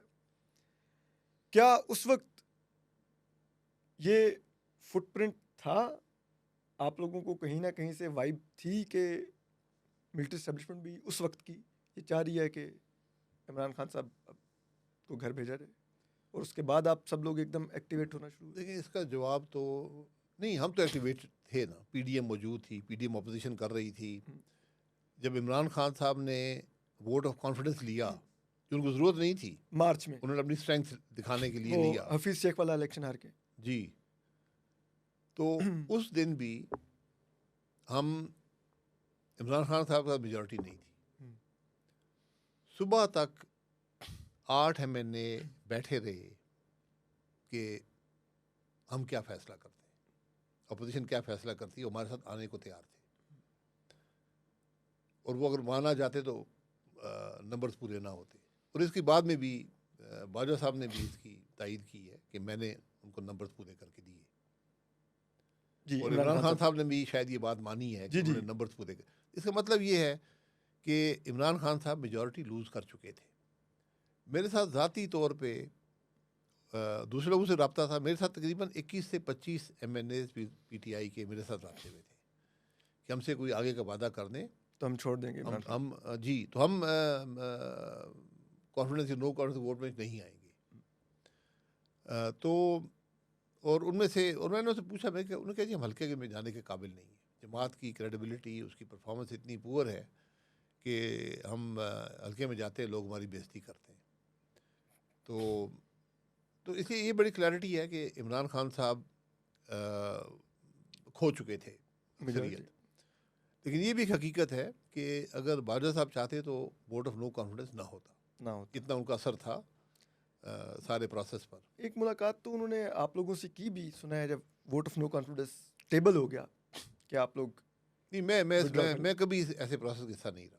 नहीं, वो बताया था ना कि मियाँ नवाज शहबाज शरीफ साहब, बिलावल भुट्टो और ये असद जरदारी साहब इन लोगों से की, और वहाँ पे फिर इन लोगों ने कहा कि अब तो हम नहीं विड्रॉ करेंगे, और अब आप ये क्या हमारे पास लेके आ गए हैं कि अभी जाने नहीं, दें, इमरान खान इलेक्शन करवाने देखिए को तैयार है। मुझे ऐसी किसी बात का इल्म नहीं है, अच्छा, हुई अब होगी, लेकिन मैं कभी ऐसे मामला का हिस्सा नहीं रहा।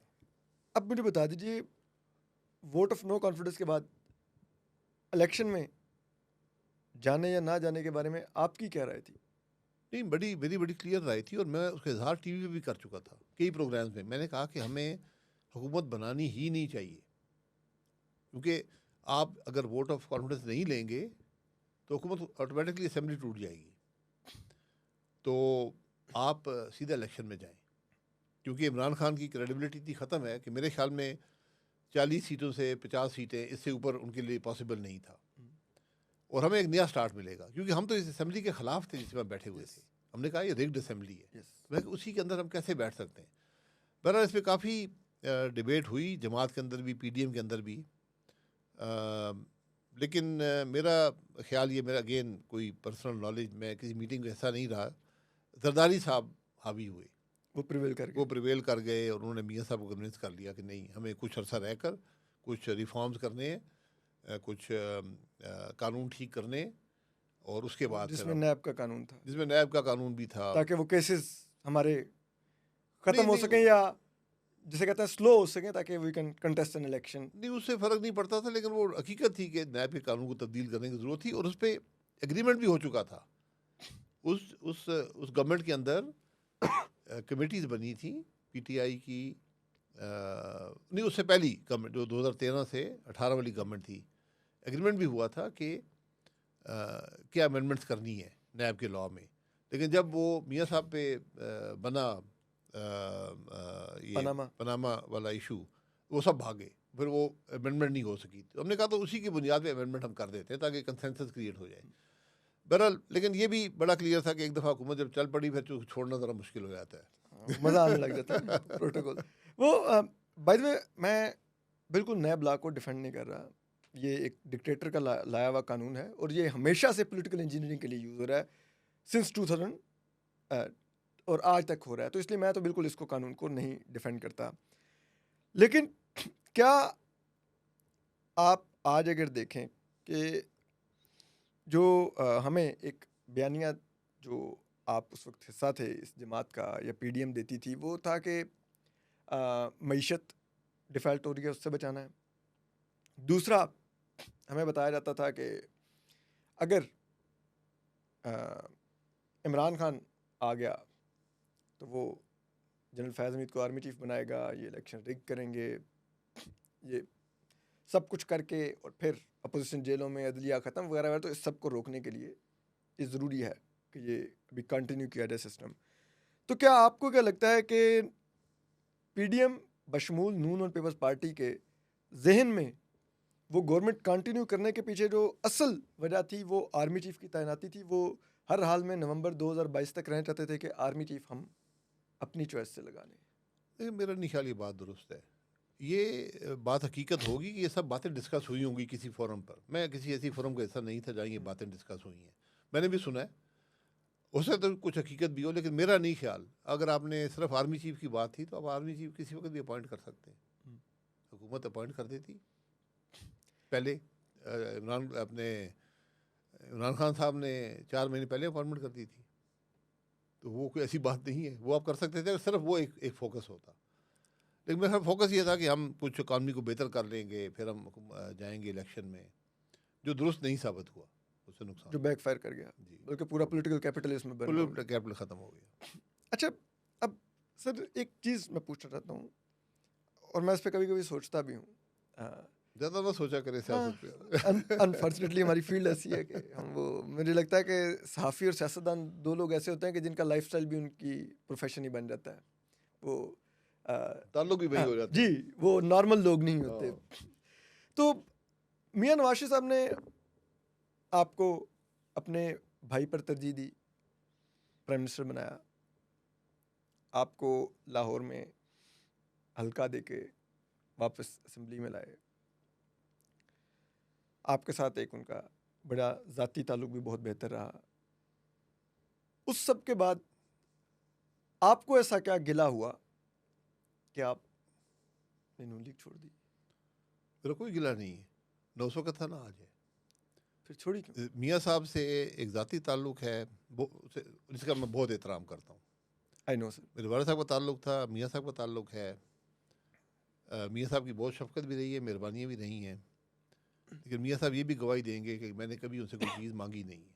फिर ना ओहदा, ना वजारत, ना कोई परमिट, ना कोई प्लॉट, कोई चीज़।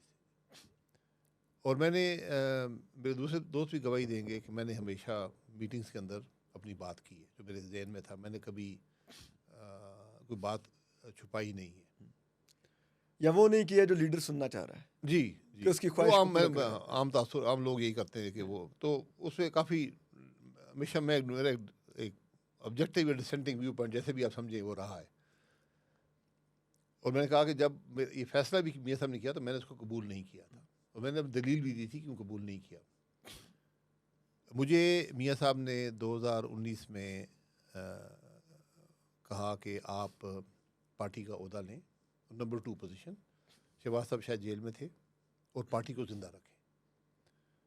मेरे पास उससे पहले कोई पार्टी का ओहदा नहीं था, हालांकि मैं बहुत पुरानी पार्टी के मेम्बरान में से था। मैंने कहा दूसरे लोग ओहदेदार उनको ओहदा दें ताकि वो खुश रहें। मैंने और एहसन इकबाल साहब ने स्पेशली हमने मिलकर, और भी दोस्त थे, हमने पार्टी को मुतहर्रिक किया। एक एक दिन में हम 3-3 ज़िलों में जाते थे, मीटिंग्स करते थे, और उससे हुकूमत बड़ी खाइफ हुई क्योंकि पार्टी थोड़ी उसके अंदर जान पड़नी शुरू हो गई। तो मेरा ख्याल है मेरी जो गिरफ्तारी की बुनियादी वजह भी वही बनी, और एहसन इकबाल साहब भी फिर उसी मामले में गिरफ्तार हो गए।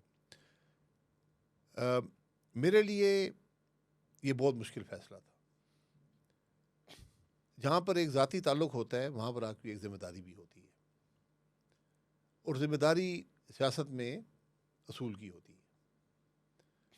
हमें मियाँ साहब ने सबक दिया, वोट को इज़्ज़त दो।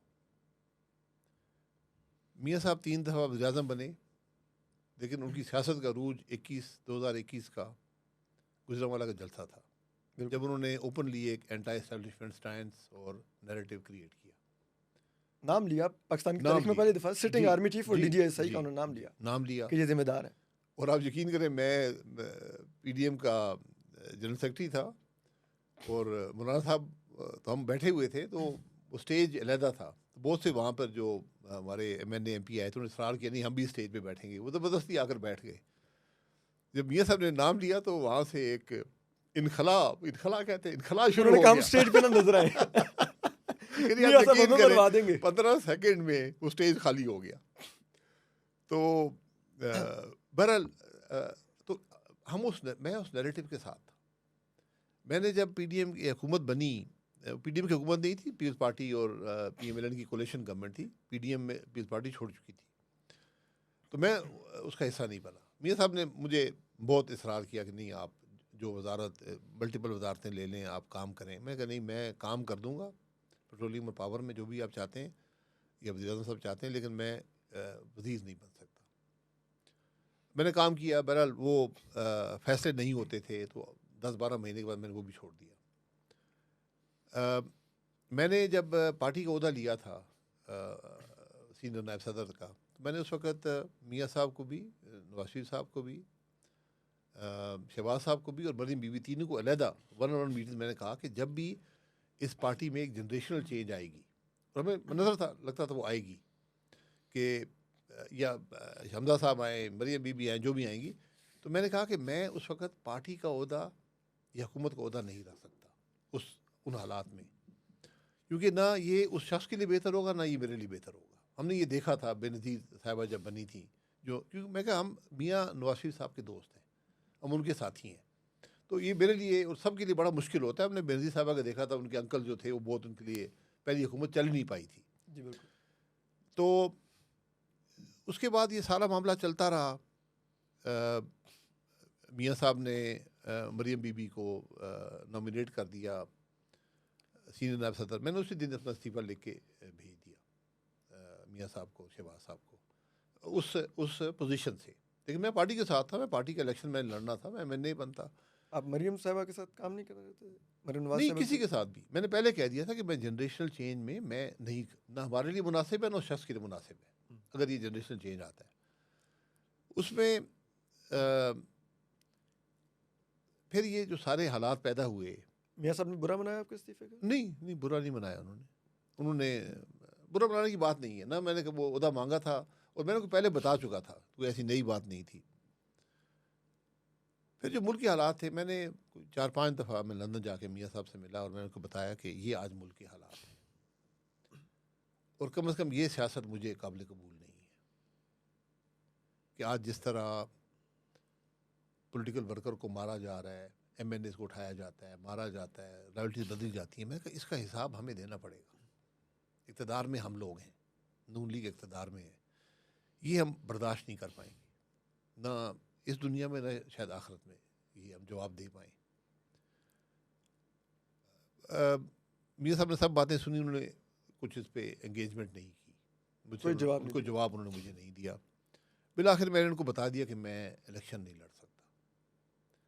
और जो आदमी आप उस माहौल की बात कर रहे हैं जब PTI के MNAs उठाए जा रहे थे, इस्तेकाम पाकिस्तान पार्टी में फेंके जा रहे थे, ठीक है, और ये 23 के कारकुनों को जेलों में, 23 के शुरू की बात जी।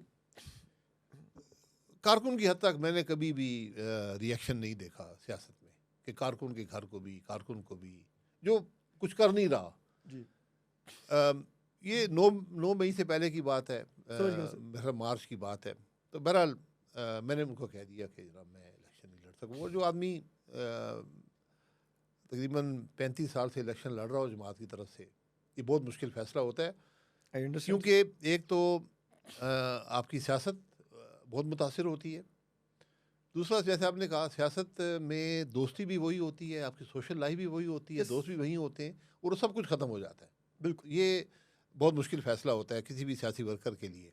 और ख़ासतौर पर जहाँ मैं मुफाद की बात नहीं कर रहा था, मुझे पता था नून लीग इक़्तिदार में आ रही है, फिर वोट से आ रही है इक़्तिदार में, आपको पता था? जी, आपको पता था कि वोट से इक़्तिदार में आ रही है? नहीं, जैसे भी है इक़्तिदार में आएगी। अच्छा। इतना तो मुझे आप क्रेडिट दे दें, नज़र आ जाता है क्या होगा। यानी मुझे पता था PTI तो इक़्तिदार में नहीं आएगी।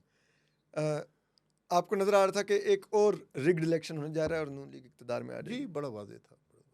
अदरवाइज कभी ना जीतती। नहीं, रिग्ड हो या ना हो, लेकिन मुझे पता था कि PTI इक़्तिदार में नहीं आएगी, वो वोट ना हासिल कर पाए या जो भी हो। जिन्होंने 2018 में आप पे क्रॉस लगा दिया था, उन्होंने अब PTI पे लगा दिया। ऐसे ही समझे वो anyway. उस वक्त इमरान खान को लाया गया था, इमरान खान को घर भेजा गया, तो अब शहबाज शरीफ को लाया गया। ये तमाशे हम करते रहते हैं, हमें शौक है। तो वो हो गया। बहरहाल फिर हमने उससे पहले हमने एक और सिलसिला शुरू किया, रीइमेजिनिंग पाकिस्तान का। हम पाकिस्तान के सब सूबों में गए, शहरों में गए, बाहर कॉन्फ्रेंस करवा रहे थे। जी, बेसिकली मिफ्ता इस्माइल साहब थे, मुस्तफ़ा नवाज़ खोकर साहब थे और हम 3 थे। हमने जाके हर जगह बात की कि भाई मुल्क के मसाइल क्या हैं, उनका हल क्या है। और हमारी कोशिश ये थी कि हुकूमत जाग जाए, इन सियासी जमातों को समझ आए कि मुल्क के मामलात क्या हैं, मुश्किलात क्या हैं, हम कहाँ पर जा रहे हैं। और हमने शुरू बलूचिस्तान से किया। आप यकीन करें, मनफी टेम्परेचर था हॉल के अंदर, और वो मीटिंग इतनी डिसिप्लिन मीटिंग मैंने ज़िंदगी में नहीं देखी। जो बलूचिस्तान 10 बजे शुरू हुई, शाम 7 बजे तक जारी रही। बीच में लंच ब्रेक हुई, उठकर लोग गए, लंच करके घंटे में वापस आ गए। हमने हर एक को बात करने का मौका दिया, मिसिंग पर्सनस वालों को, सियासी जमातों को, लॉयर्स को, बिजनेसमैन को, कि आप बात करें यार, बताएं आप क्या चाहते हैं मुल्क से।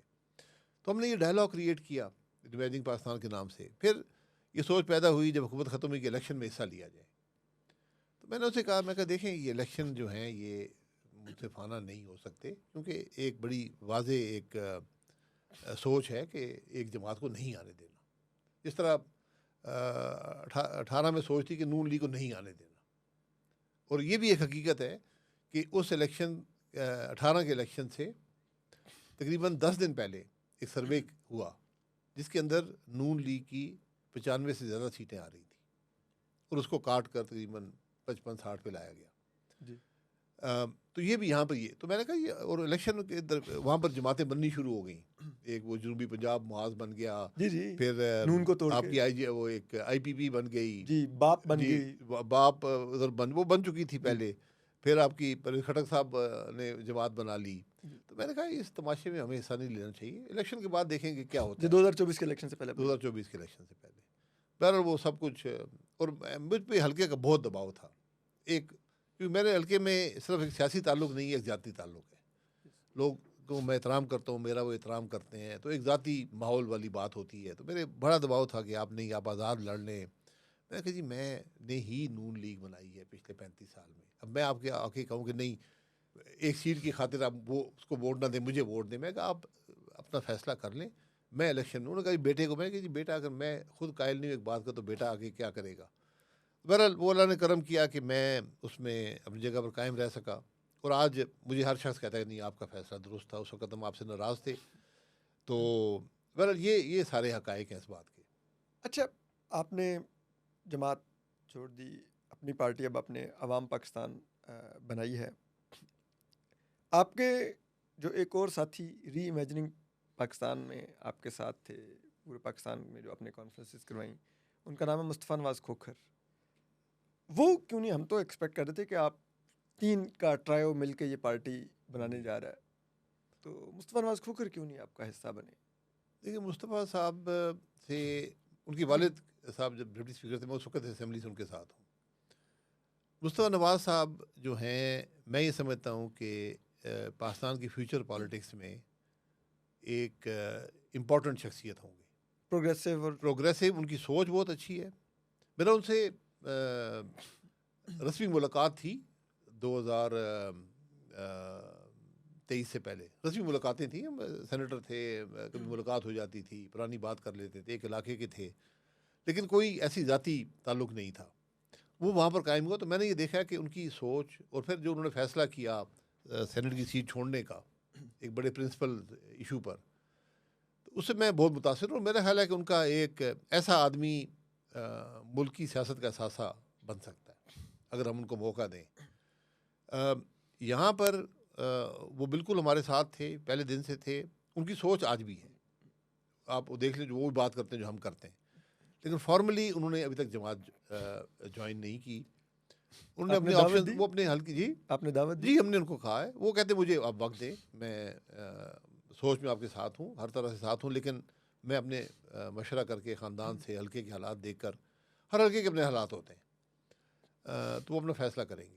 लेकिन उनका मैं एहतराम करता हूँ और मेरा ख्याल है कि उनकी बड़ी कंट्रीब्यूशन होगी फ्यूचर पॉलिटिक्स पॉलिटिक्स में मैंने सुना आपने इलेक्शन से पहले कोई सर्वे भी करवाया था, जिसमें आपको वाज़ेह नज़र आ रहा था कि पीटीआई जीत रही है, तकरीबन हाफ एंड हाफ का फ़र्क था और नून बुरी तरह हार रही थी।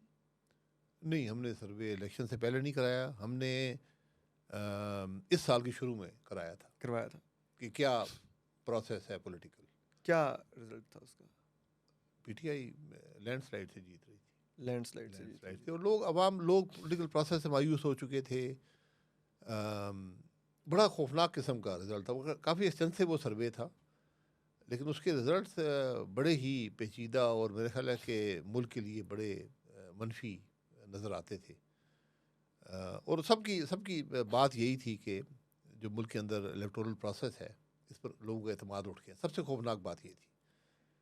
अब अ, और मुझे तो कभी कभी ऐसे लगता है, क्योंकि आप पॉलिटिशियन हैं, आपकी पल्स, पब्लिक पल्स ज़्यादा बहुत बेहतर होती है पॉलिटिशियंस की, कि इस दफ़ा इस्टेब्लिशमेंट ने मेन स्ट्रीम मीडिया को डिस्क्रेडिट किया, तो लोग अब हम जैसे लोगों को डिजिटल मीडिया पर आकर सुनने लग गए हैं। ऑटोमेटिकली उन्होंने हमारी क्रेडिबिलिटी बढ़ा दी। उन्होंने पॉलिटिकल एलीट को डिस्क्रेडिट किया, इलेक्टोरल प्रोसेस को डिस्क्रेडिट किया, तो आज मुल्क में लोग राइट्स मूवमेंट्स की तरफ इंक्लाइंड हो गए हैं और राइट्स मूवमेंट्स की मैसिव सपोर्ट है। चाहे आप केपी में जाएं, बेशक आज वो अंडरग्राउंड है, लेकिन पीटीएम वाले, लेकिन they have a public support there. आप बलूचिस्तान में जाएं, महारंग वगैरह जेल में है, but they have a massive support.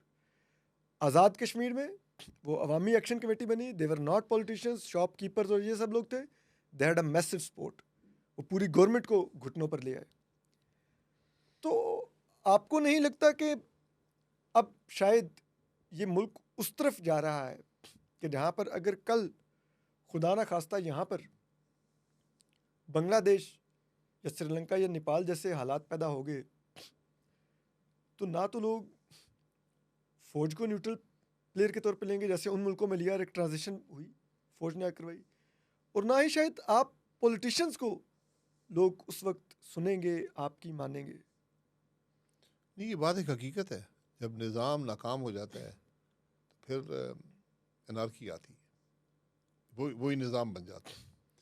तो हमारे लोग शायद उसकी पहली स्टेज पे हैं कि आज वो इशू ओरिएंटेड पॉलिटिक्स चाहते हैं। उन्होंने इश्यूज़ की बात शुरू कर दी है यस क्योंकि उनको पूरे निज़ाम से नाकामी नज़र आती है। मैंने कहा कि इलेक्टोरल जहाँ पर इंतखाबी निज़ाम से अवाम के एतमाद उठ जाए, अदल के निज़ाम से एतमाद उठ जाए, हुकूमत से एतमाद उठ जाए, हुकूमत को अपना दुश्मन तस्वर करें, फिर आगे बढ़ना बहुत मुश्किल हो जाता है। फिर एक ही रास्ता अनारकी का रह जाता है। उससे पहले मेरा ख्याल है कि ये सियासी जमातों की जिम्मेदारी है, हालांकि जो इक़्तिदार में उनको नज़र नहीं आएगी।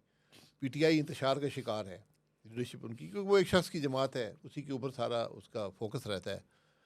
तो कम अज़ कम हम ये कोशिश कर रहे हैं कि हम इशू ओरिएंटेड पॉलिटिक्स को एक कैपेसिटी भी बिल्ड कर लें और उसी पर बात करें। लेकिन हमारी आवाज़ कहाँ तक जाती है ये वक्त बताएगा। तो हम तो बिल्कुल इस बात को हम पहचानते भी हैं और आज ज़रूरत भी इस बात की है कि आप इश्यूज़ पर बात करें, अवाम के मसाइल की बात करें, मुल्क को आगे ले जाने की बात करें। बदकिस्मती से लोग इक़्तिदार में हैं, वो सिर्फ इक़्तिदार की बात कर रहे हैं। जो इस्टेब्लिशमेंट है उसकी क्या सोच है ये वाज़ेह नहीं है।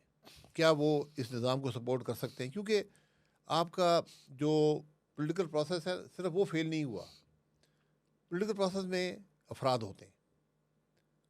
आपके आज मुल्क के अंदर सियासतदान रहे ही नहीं है जो सोच रखते हो, जो सलाहियत रखते हो, जो इंटेग्रिटी रखते हो, जो कैपेसिटी रखते हो कि मुल्क के मामलात को चला सकें, समझ सकें, चला सकें। आप देख लें इस वक्त आपकी सेनेट की अक्सरियत पैसे देकर आई है। सब जमातें, कोई भी जमात इससे मुस्तस्ना नहीं है। इवन के असम्बलियों में भी सर लोग, असेंबलियों में तो बलूचिस्तान अक्सरियत में भी पैसे लोगों ने दे- सीटें खरीदी हैं, अक्सरियत पंजाब में भी अक्सरियत खरीदी पैसे देकर आए, तो फिर कैसे मुल्क चलेगा?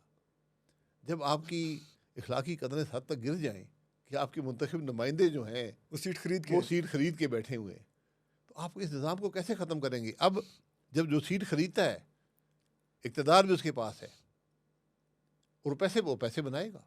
उसने अगर 20 करोड़ खर्च किए तो वो 50 बनाएगा, 1 अरब बनाएगा। कल वो इलेक्शन खरीदने के काबिल हो जाएगा। फिर आप क्या करेंगे?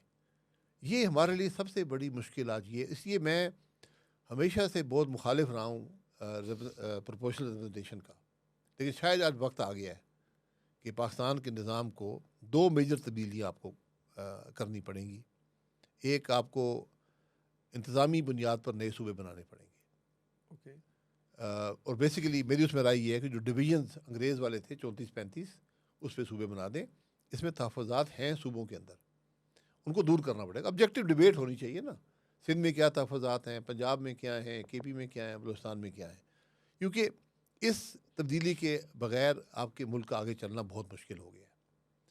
बाकी निज़ाम वही रहेगा, सब सूबे बन जाएंगे।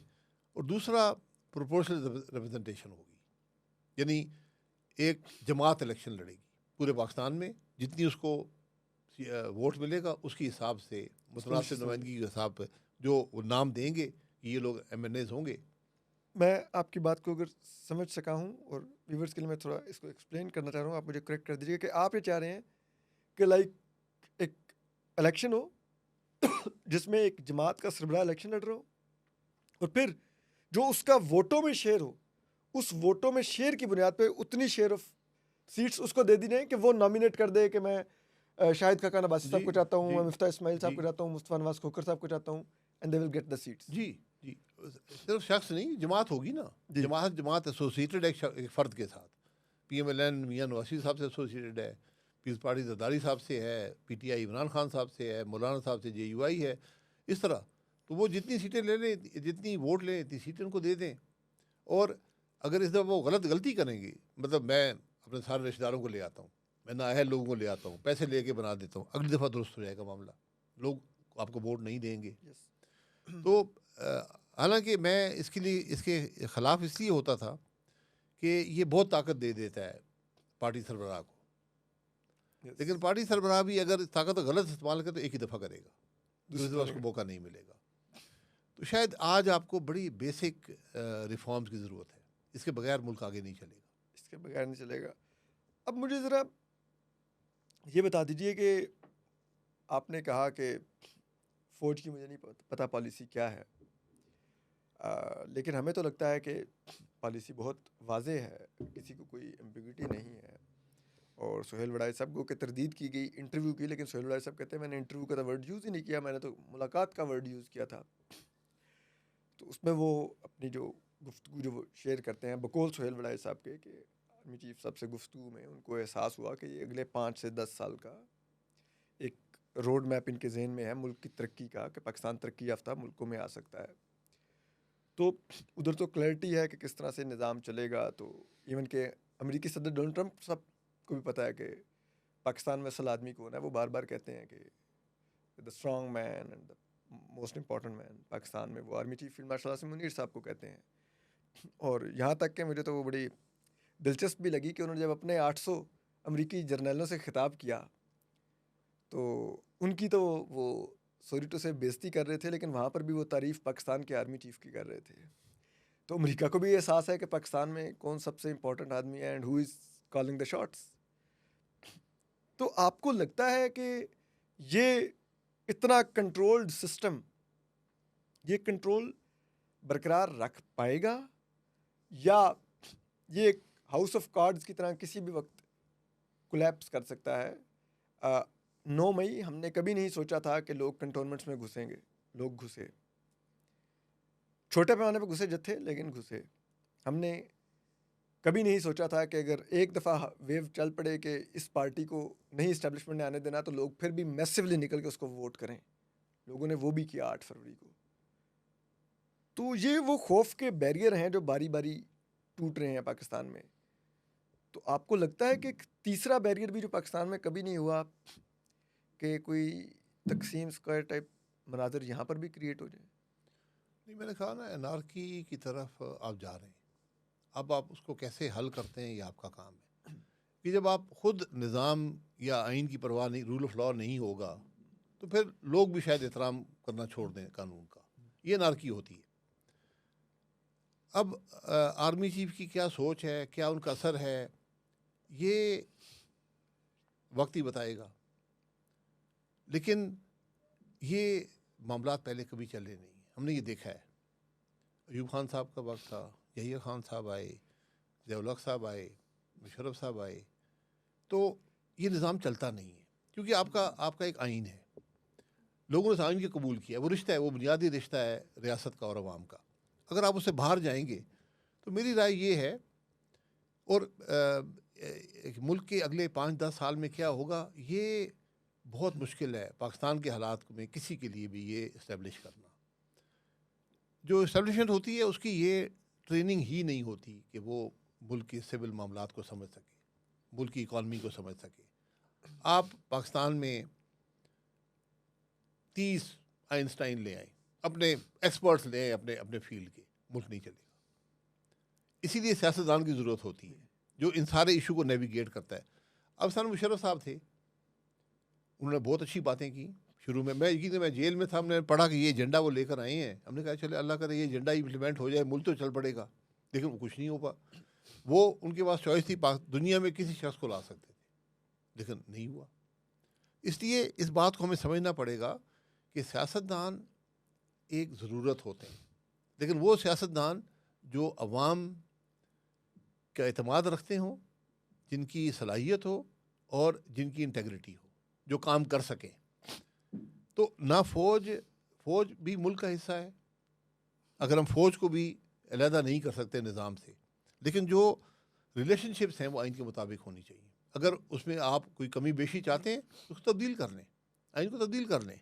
अगर फ़ौज कुछ कमी बेशी चाहती है, डायलॉग हो। करवा तो रहे हैं सर 26वीं आईनी तरमीम, और अब 27वीं की बात हो रही है। सर 26वीं 27वीं ये तो अब फिर और मज़ीद ख़राबी पैदा होगी ना। आप कर लें, आप सीधे तरीके से कर लें कि भाई ये हमें इख्तियारात और चाहिए, और उस पर डिबेट हो जाए, मुल्क के अवाम की राय आ जाए, फैसला कर लें, आगे चलें। मकसद मुल्क को तरक्की देना है, मकसद और कुछ नहीं है। तो आपको मुल्क को तरक्की देने के लिए पहली ज़रूरत जो होती है वो रूल ऑफ लॉ की है। अगर आप ये समझें कि मैं आइन तोड़कर, आइन को मरोड़ कर, सियासत को ख़त्म करके मुल्क के निज़ाम को बेहतर बना सकता हूँ, तो ये मुमकिन नहीं है, और इस बात को तारीख़ भी सपोर्ट नहीं करती। अवाम पाकिस्तान अगले इंतखाबात में हिस्सा लेगी।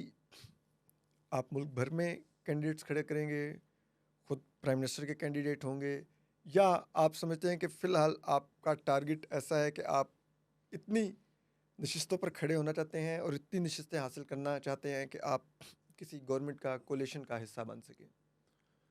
नहीं, देखिए, इक़्तिदार में आना सिर्फ मकसद नहीं होता। यकीनन इक़्तिदार में आकर आप अपने एजेंडे को इम्प्लीमेंट कर सकते हैं, लेकिन हम इलेक्शन जितनी सीटों पर हम लड़ सके लड़ेंगे, और मुझे उम्मीद है कि मेजॉरिटी सीटों में लड़ने के काबिल होंगे। हर सीट पे कोई जमात भी इलेक्शन नहीं लड़ सकती।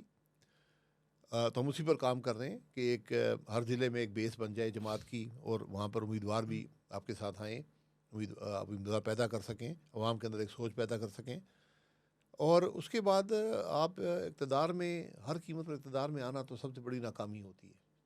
अगर कोई ऐसी जमात हो जिससे हमारी सोच की मुताबिकत हो, जिस पर हम एतमाद कर सकें, तो हमारे पास सीट हो या ना हो, हम उसके साथ चलने को तैयार हैं मुल्क के मुफाद में। क्योंकि हमारे जमात में अल्हम्दुलिल्लाह मैं ये समझता हूँ आज भी जो जमातें हैं उनके अंदर जो सलाहियत, जो तजर्बा हमारे पास है शायद किसी जमात के पास नहीं है, और जो आगे मामलात को लेकर जा सकते हैं शायद हमें, अगर किसी से ज़्यादा नहीं तो किसी से कम भी नहीं। किसी कम भी नहीं है। अगला इंतखाब, आखिरी सवाल है सर, मुझे मालूम है आपने, जी। आपकी फ़्लाइट है तो मैं नहीं कोई नहीं, मैं हाजिर हूँ जी, आप बताएं।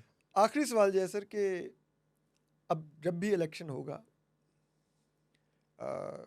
आप समझते हैं कि उस इलेक्शन में नून लीग सरवाइव करेगी? सरवाइव से मैंने मुराद है कि एक रीज़नेबल नंबर ऑफ सीट्स के साथ, या आपको लगता है कि Imran Khan more than 2/3 majority आएगा? ये बड़ा मुश्किल है कहना कि क्या होता है, लेकिन नून लीग ने इस इलेक्शन में भी बहुत कम सीटें ली हैं जी, हकीकी मानों में। आप भी जानते हैं, मैं भी जानता हूँ, सारा पाकिस्तान जानता है, लेकिन वो आज इक़्तिदार में है। इक़्तिदार में आपकी मकबूलियत में कमी ही होती है। आपको सोच ही होती है कि मैं ज़्यादा मकबूल हो रहा हूँ, क्योंकि आपकी तरफ हर तरफ जो आपके वो बैठे होते हैं आपकी तारीफ़ करने वाले, तो वो आपको हकीकत देखने नहीं देते। लेकिन ये तारीख़ का सबक है पाकिस्तान की सियासी तारीख़ का कि आपकी कमी होती है। तकरीबन 1.5 साल होने लगा है इस जमात को इक़्तिदार में आए। आप यकीन करें, मुझे एक शख्स नहीं मिला जो ये कहता हो कि मैं कोई दूसरी जमात छोड़ के नून लीग या पीपल्स पार्टी में जा रहा हूँ। मुझे हज़ारों लोग ऐसे मिले हैं जो कहते हैं हम जमात छोड़ के आपके साथ आ रहे हैं या किसी और जमात पर जा रहे हैं। तो इस हालात में क्या होगा इलेक्शन में, बड़ा वाज़ेह है अगले इलेक्शन में क्या होगा।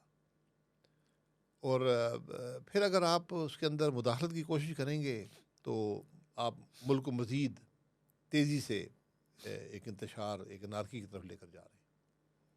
मियाँ नवाज शरीफ साहब ने मरीम नवाज साहबा की सियासी कैरियर शुरू करवाने के लिए क्या पूरी की पूरी अपनी सियासत, अपनी लेगेसी और अपनी जमात इस सब में झोंक दी?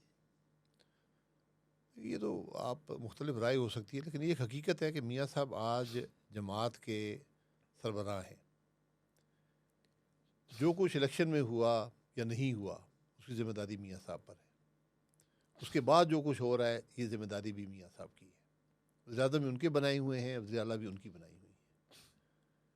अब उनकी जो परफॉर्मेंस होगी वो मियाँ साहब के खाते में आएगी, अच्छी होगी या तो बुरी। मुझे तो ये भी मेरा मानना है कि मियाँ साहब की मर्ज़ी के बगैर तो नहीं ये सब कुछ हो रहा है। शहबाज शरीफ साहब अपनी मर्ज़ी से तो नहीं सब कुछ कर नहीं कर सकते। मैं जमात को जानता हूँ, जमात कैसे चलती है। मियाँ साहब के मर्ज़ी पर ही जमात चलती है।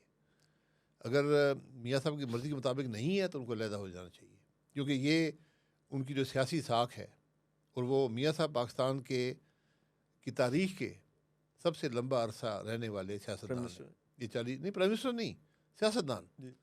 42 साल हो गए सियासत में, और सियासत के आला आला आला मुकाम पर, कभी प्राइम मिनिस्टर, कभी चीफ मिनिस्टर, कभी लीडर दी अपोजिशन, और 2 दफ़ा एग्ज़ाइल में भी जा चुके हैं। तो एक बड़ा लंबा सियासी सफ़र है। लेकिन वो आज जो हुकूमत है, जो हुकूमत के मामलात हैं, उनकी जो ज़ाती जो एक हैसियत है, ये शोहरत है, वो मुतासिर हो रही है।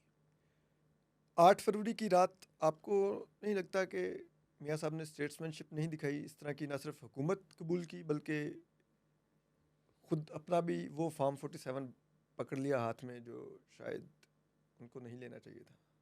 देखिए, ये बात मुल्क की हुकूमत की नहीं है।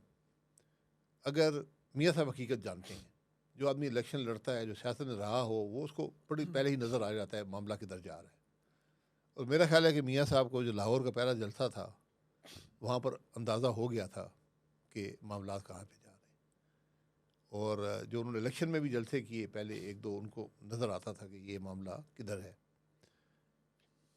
मियाँ साहब अगर 8 फरवरी को सिर्फ ये कह देते मैं इलेक्शन हार गया हूँ, और मियाँ साहब 88 में भी इलेक्शन कौमी हारे थे, 93 भी हारे थे, 2002 भी हारे थे, 2008 भी हारे थे, 2018 भी हारे थे।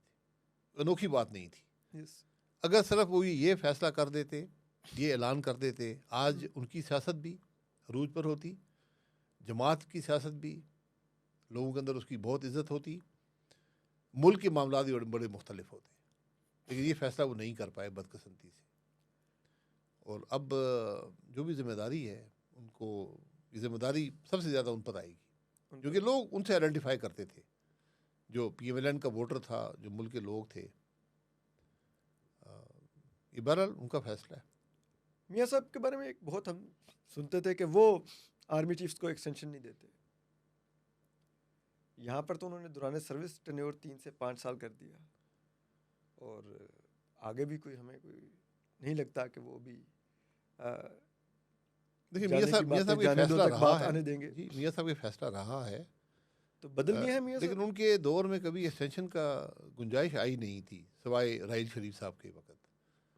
उसके बाद बाजवा साहब जब अपोजिशन में थे हम, तो वहाँ पर भी जमात ने कबूल किया एक्सटेंशन को, और वो एक्सटेंशन, हालांकि वो एक्सटेंशन प्राइम मिनिस्टर दे चुका था, वो तो फोर्स किया सुप्रीम कोर्ट ने आखिरी वक्त कही नहीं अब आप पार्लियामेंट करें, जो कि बिल्कुल गलत बात थी। अब टेन्योर को बढ़ा दिया गया है कानून के ज़रिए, ठीक है, ये अच्छा है बुरा है, उसमें डिबेट होनी चाहिए थी, वो नहीं हुई। ये वक्त बताएगा कि ये फैसला दुरुस्त था या नहीं था, क्योंकि जब ये आइन बन रहा था 73 वाला, उससे पहले 4 साल की टर्म होती थी कमांडर इन चीफ की। ये बड़ी बड़ी सोच समझ कर ये फैसला किया गया था 3 साल कि 3 साल की टर्म हो, और जो 3 स्टार जनरल से उनकी टर्म 4 ईयर्स पर कर दी गई थी, और फिर बाद में एक एज की कतन भी लगा दी गई। तो ये उसके अंदर पीछे एक सोच थी। आज क्या सोच है 5 साल की, ये कम से कम हम पर यहाँ नहीं है, क्योंकि बताया कभी नहीं गया, सिर्फ एक कानून पास कर दिया गया। अब मुस्तकबिल में क्या होता है ये वक्त बताएगा, उसके असरात मुल्क पर क्या होते हैं ये भी वक्त बताएगा। लेकिन तारीख़ सबक देती है कि जिसने भी एक्सटेंशन ली है, चाहे वो आर्मी चीफ है, वज़ीर-ए-आज़म है, सदर है, वो हमेशा मुल्क पर मामला भारी गुजरा है, और उस शख्स की शख्सियत भी मुतासिर हुई है। उस शख्स की शख्सियत भी मुतासर हुई है। शाहिद खाकान अब्बासी साहब को आपने सुना, सर आपका बहुत बहुत शुक्रिया आपके वक्त देने का।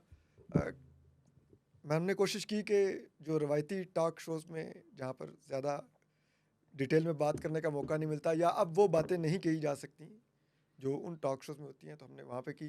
आपको हम मज़ीद भी शाहिद खाकान अब्बासी साहब जैसे अच्छे लोगों से मिलवाते रहेंगे। अपना ख्याल रखिए। अल्लाह हाफ़िज़।